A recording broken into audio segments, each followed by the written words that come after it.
Hey everyone, it's Amy, and this will be week 7 of my patent engineering video blog. I didn't make any videos last week because our assignment was a little bit different, but now I'm back.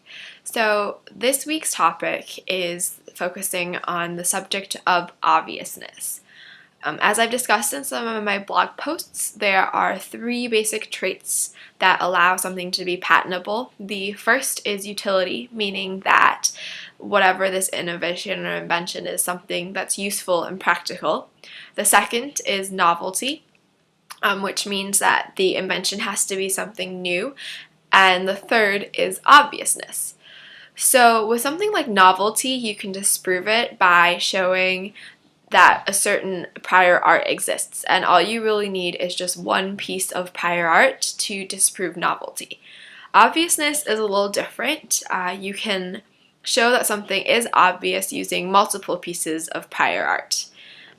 The sort of official definition is that the invention is an adequate distance beyond or above the state of the art.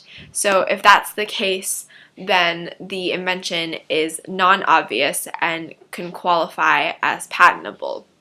In layman's terms, basically this means that, well, one, the invention isn't something that you can easily come up with, and two, that given some previous pieces of prior art, if what you're creating is an improvement, it's not an obvious step up from the improvement.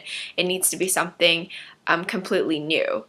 We talked about in class how obviousness can be defined as that a person with ordinary skill in the art would not come up with it given the plurality of prior art.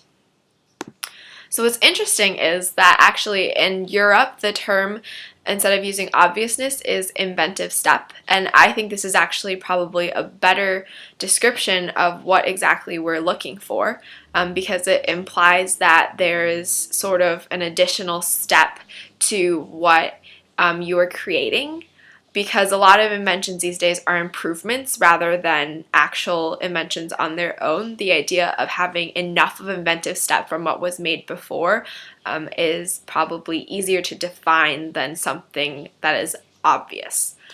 Just a quick note before I end this video, 2 really important cases that help shape the trait of obviousness are the Graham versus John Deere, which came up with the Graham factors for obviousness, and this just sort of gave some guidelines for how to show non-obviousness and what to look for when trying to make sure a patent is valid.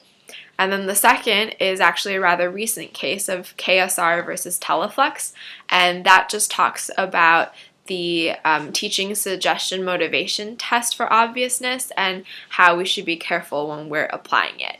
So the fact that obviousness is still somewhat contested even today goes to show that this is still a hotly debated topic.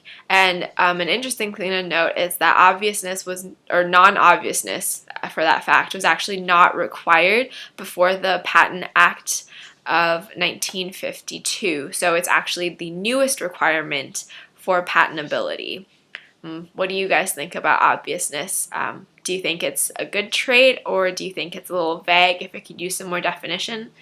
Make sure to comment below. Thanks!